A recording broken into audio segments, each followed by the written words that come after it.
The Code Crown podcast is intended for a mature audience. We like to use naughty words. And I heard someone say Digimon, you were funny.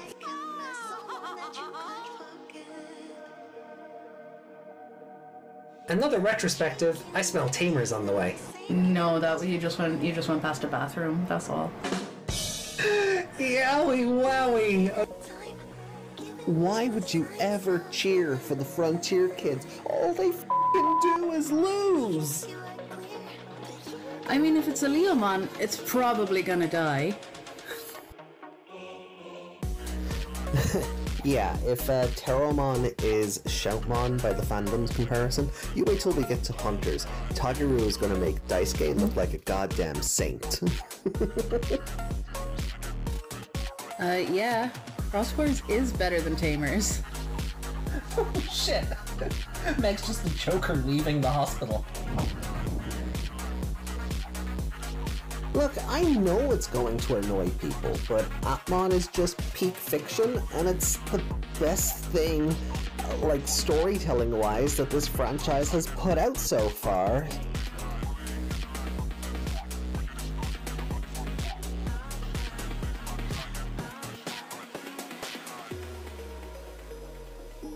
Sorry, not sorry.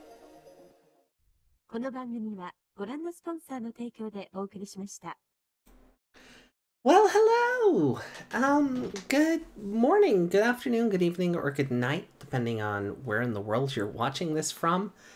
My name is AJ. Welcome to this reactionary episode of the Code Crown Xtra.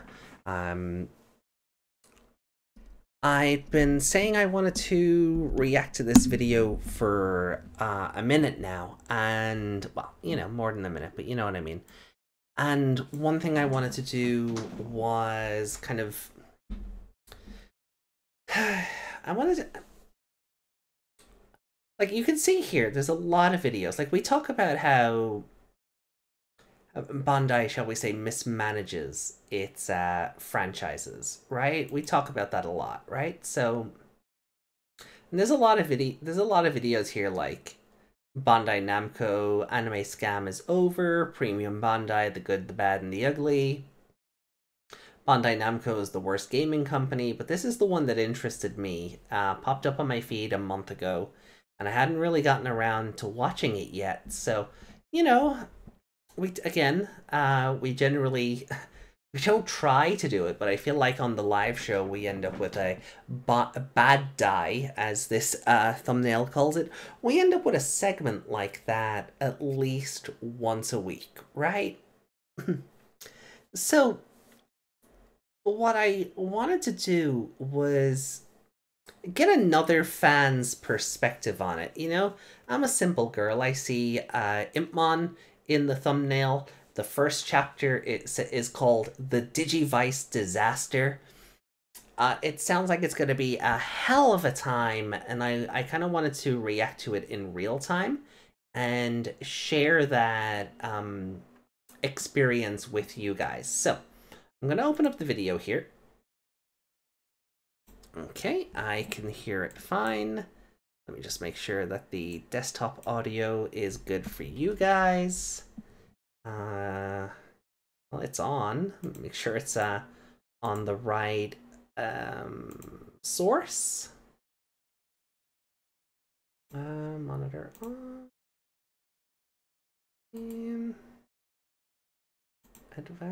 No. Properties. Oh yeah, okay, cool. It's on the right source. So, I think, hold on. Let me swap to this. I should have probably done this before I hit the button, but, you know. When you think of the worst entertainment companies of all time, okay, a few yeah, names there we go. spring to mind. Perfect. All right. Well, look, let's get to it. This video is, of course, by GamerFox24601. Thank you for making the video. I'm very curious how much I will agree with it, how much... I can't see myself defending Bandai a lot as we do this. That's, yeah, that's probably not gonna happen. So, yeah. Yeah, they just kind of annoy me, don't they? You see it all the time. They mishandle everything.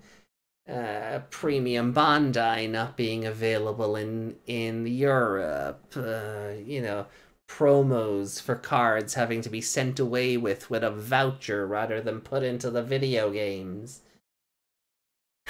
It's something that we see a bit of, so yeah. Anyway, without further ado, let us watch the video. When you think of the worst entertainment companies of all time, a few names probably spring to mind. Disney, Activision Blizzard King, Warner Brothers, Electronic Arts, Ubisoft, Microsoft. But there is one company I feel they're all very evil companies. Bandai, Bandai Namco, Bandai Spirits, just all of Bandai in general. I think that they are easily one of the worst companies of all time. Yeah, the company I agree. is riddled with problems, but the main reason I hate them is quite simple. Bandai doesn't know how to sell things. Bandai can't just sell you a product. There is always some catch or issue that does not need to be there. It doesn't matter how good the product itself is, you're going to be subjected to a bad decision somewhere along the line. Bandai loves to overcomplicate everything. And when something goes wrong because of their own bullshit, they refuse to fix the problem and instead give up, abandoning projects regardless of how active the user base is. They love artificial scarcity and are obsessed with making everything they release a limited time item. When those limited, hard to get items don't sell the massive amounts they want, they blame the franchise or the quality of the item, and then refuse to sell more. Bandai makes and they've been doing this with Digimon for, you know, almost since the franchise's inception. To sell things. People have been largely ignorant of Bandai's bullshit, but recently folks have taken notice. With the popularity of the One Piece card game, the flood of awful anime games, and the post-launch edition of microtransactions into Tekken 8, people are finally realizing just how terrible of a company Bandai is. I figured now is the best time it's hard to think Bandai or Toei are bad companies if you're a Dragon Ball or One Piece fan, right? If you love or Gundam, if you love those franchises, like, you've been eating well for years. You don't know how bad we have it here on the Digimon side. Properties that they make stuff for. When it comes to big name anime like Dragon Ball or One Piece, Bandai only owns the merchandising rights. This means that they often don't have creative influence over the property. They just handle merch, video games, and so on. However, there are franchises that Bandai makes themselves, intellectual properties that they've got complete creative control over. Digimon is one of them. Toei handles all the anime, but for the most part, the franchise is managed by Bandai. And boy howdy, do they manage it. Gabumon died for our sins. The series is constantly fucked with in the most infuriating ways, yet continues to thrive despite Bandai. I have a personal anecdote that I think highlights this mismanagement perfectly, and backs up everything I said at the beginning of this video. A story that shows almost all of Bandai's problems in one fell swoop. A story so infuriating that I've been dying to find an excuse to talk about it for years now. I have seen my chance, and I am striking while the iron is hot and petty. So you get that bag. Get ready for store time with Crimbo. Woo! It's a long one. The Digital Monster X2 is a Digivice that was released in 2019. This virtual pet was cool for a number of reasons, but the main one for me was the release of a new evolution for one of my favorite Digimon, Impmon. He now had a brand new X antibody form, and I absolutely loved it. I had to get my it's edgy as hell. I love it. There was just one huge problem. I had missed the Premium Bandai pre-order window. Now, if you don't know what Premium Bandai or P-Bandai is, get ready to get mad, because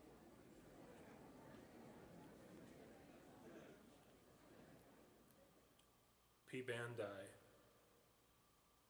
is bad. Woo!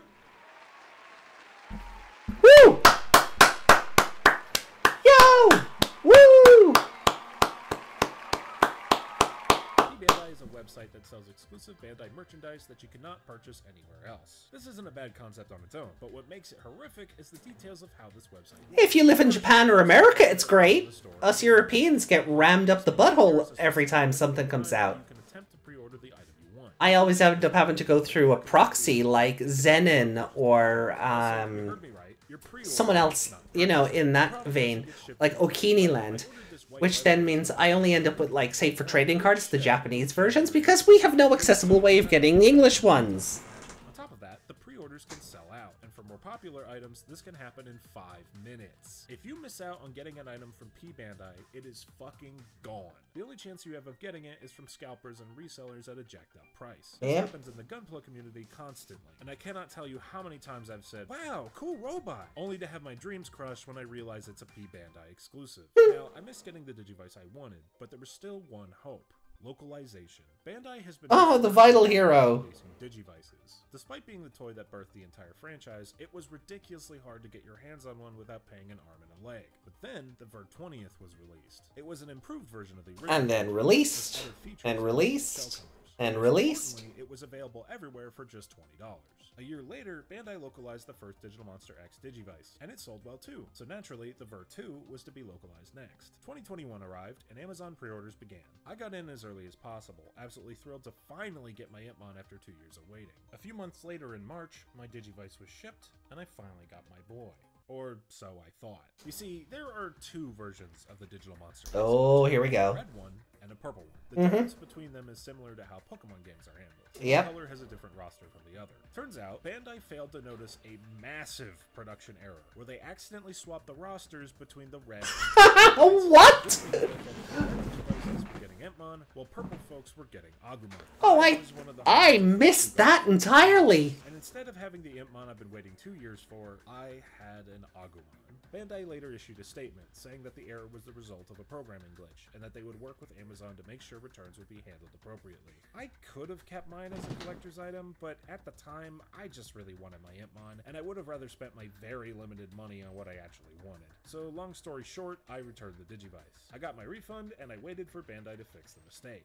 Problem is, they never fixed it. Oh. I never got my Digivice. You're still waiting. Oh, shit. Because instead, Bandai took the laziest, shittiest solution possible. So, get this. Instead of making new boards and fixing the glitch, Bandai decided to resell the faulty devices with recolored plastic and new packaging. Fuck. Transparent shells and swap them with new opaque metallic ones. They put Right. Impmon X into a metallic navy case and Impmon X into a metallic silver case. Then, they changed the cardboard packaging, swapping gold for silver and silver for gold. The device is silver or gold, The depending gold on one's pretty baller, though. It'll say silver, which is correct, but it has the gold roster. Really confusing. Rather than fixing the boards, they found it easier to just switch the packaging of the already faulty devices. This was done to save money, of course. Changing the color of plastic That's what cardboard Bandai is does. far cheaper than changing a program. Why fix a defective product when you can repackage it and save a few cents on production? After this massive fuck-up and insulting fix, Bandai went completely silent.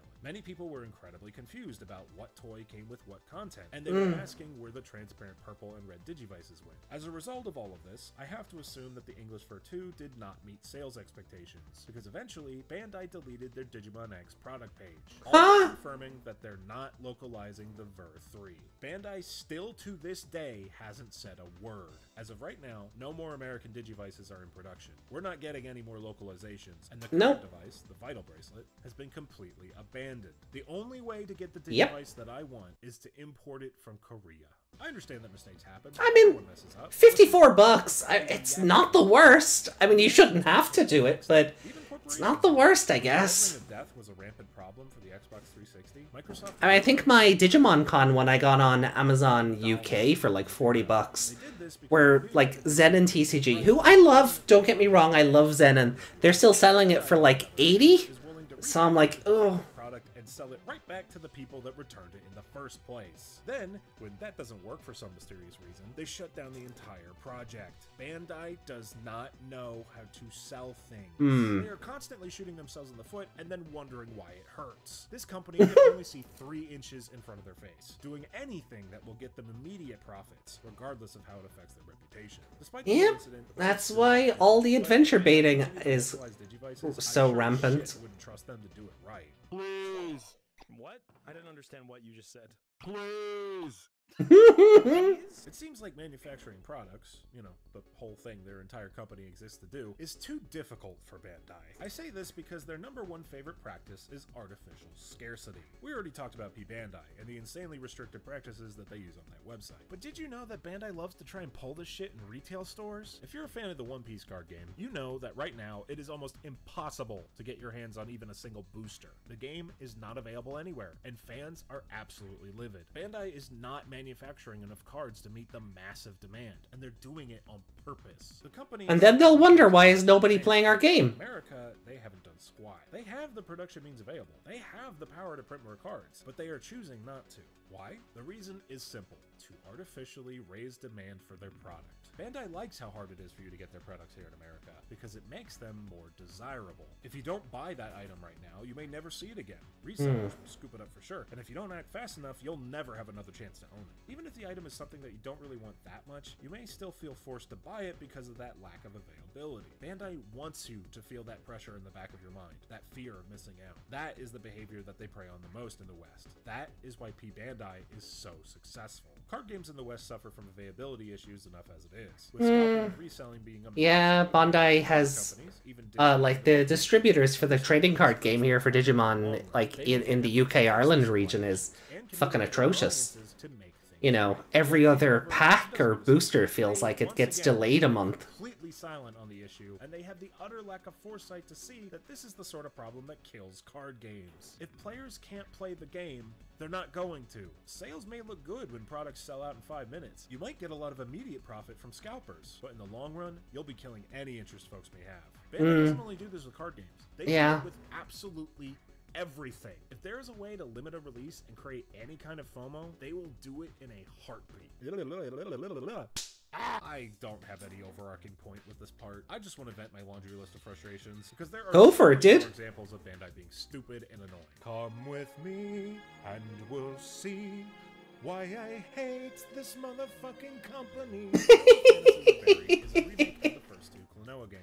The series has a pretty big cult following, and the remake was highly anticipated for many reasons. One of which was the accessibility of these games, as getting the originals can be quite expensive. Right, yeah. For some reason, physicals were only released in Japan and Europe. The Americas never got it. So if you want a physical copy, you have no choice but to import it. Also, the special bundle DLC pack is a complete scam and a waste of money. Digimon Survive is a visual novel that was review bombed for being visual novel. The developers were always very clear about what the game was: a story-focused experience with some RPG elements. Digimon fans who followed its long-delayed development knew exactly what they were getting into, but the average consumer was shown trailers and marketing that focused on the RPG stuff. Bandai didn't make it clear enough to the average Joe what the game actually was. So when people bought it, expecting a grid-based RPG, they were quite upset to have gotten a visual novel instead. It was a really stupid problem that could have been solved by much clearer marketing. The game was also released around the same time as 2 other highly anticipated JRPGs. Talk about how Japan got the cards. To limit how many physical copies were produced. Now talk about how the cards came with the Japanese version, but you had to send off a voucher for the... Nope, okay, we're skipping that then. Like, it's a send off a voucher. Like, it came with like 1,000 Bandai points that you then had to redeem on the store. Instead of fixing bugs, balance issues, and I don't know if that was just Europe. I don't know how America got those cards, but they've certainly fucked over like the full art versions of those cards. Proving that they've learned absolutely nothing. Currently, the game is basically unplayable, with matchmaking sometimes taking an hour just for one laggy, buggy match. Also, if you disconnect at any time, usually due to server-side failures, you can be banned from playing. Speaking of Gundam, Bandai has collaborated with Call of Duty to put mobile suits in Modern Warfare 3 and Warzone. That's kind of fun. Robots are now featured in a series that directly supports the United States military-industrial complex. Yeah, okay, that's a bit. Bandai also hates gay people and doesn't want them piloting their giant robots. The Digimon trading card game has been struggling in recent years because of massive competition from Bandai themselves. Currently, Bandai has 3 active card games, with a 4th coming at the end of this year. Dragon Ball Super, Digimon, One Piece, and soon Union Arena are all competing with each other. Bandai is so stupid that they're cannibalizing their own market by introducing more competition with themselves. This is on top of all the supply issues I talked about earlier, meaning that all of these games can be borderline impossible to get a hold of sometimes. This just makes folks move on to other, more available card games like Lorcana, Pokemon, Pokemon, Magic the Gathering, and so on. Metroid Prime 4 has been severely delayed because Nintendo decided to work with Bandai. 5 years ago in 2019, Nintendo released a very formal video where Shinya Takahashi, Nintendo's senior managing executive officer, released an official statement. Metroid Prime 4 was not meeting their standards of quality. Yeah. They had made the difficult decision to completely restart development with Retro Studios. Bandai was given an opportunity to make a mainline installment in one of Nintendo's flagship series. Yet they did such a terrible job that it forced Nintendo to scrap all of it and start over. Bandai is a terrible company that does not know how to sell things. They are profitable in the short term, but they're burning all their bridges in the process. People can only take so much bullshit, and it's finally reaching its limit. The company is already losing money. Last quarter, Bandai Namco started canceling games in order to keep the illusion of profit up for its investors. This company is going to start reaping what they sow, and I hope that they finally start to change for the better. I want Digimon to do well. I want the creative people who are trapped in Bandai's management to be able to make the things that they want to make. But that positive change can't come unless the company gets a dose of reality. I want people to be more aware of how awful Bandai is because I want them to fix their shit. But they won't. Like, as you said yourself, they don't look internally and go, are we the problem? No, it's the franchise that is wrong. Until their wallets are affected. Hey, it's up to us to Complain about Bandai. Bravo! Bravo, hell of a video.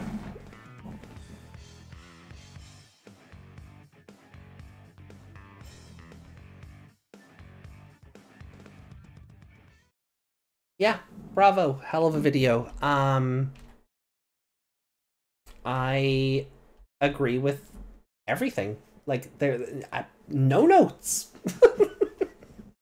No notes. That was from top to bottom. Yeah, like the company sucks, and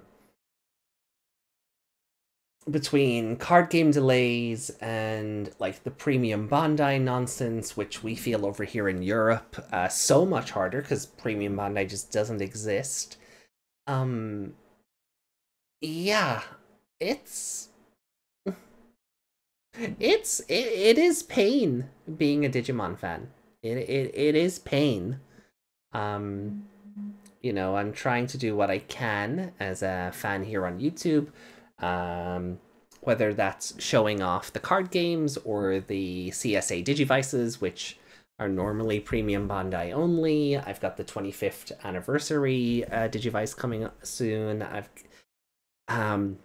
you know, every Wednesday and Sunday we've been watching the anime, and now we did the web novel, now we're doing the web comic, and it's tough, you know. Even like what wasn't really touched on there was, and maybe because it was more of a merchandise video than anything else, but even from like with Digimon, where the web novel was built up to be this really cool thing, and then the trailers had like hokey voice acting and the infamous AI translations, which just weren't great. No, they weren't great. It's just tough to be a fan sometimes, and from what I'm gathering from people on our Discord is that the webcomic Liberator, which while better, is also machine translated, and there's a lot of context and nuance that's just being lost on Liberator that a fan group are trying to reinstate with a translation. So amazing that in the year of our Lord Yggdrasil 76 that you know, we're still relying on fans to do the job that the companies won't. You know, and then they don't want to sell you things, like they don't want to sell Blu-rays or DVDs for Digimon Ghost Game because they're afraid they won't do well.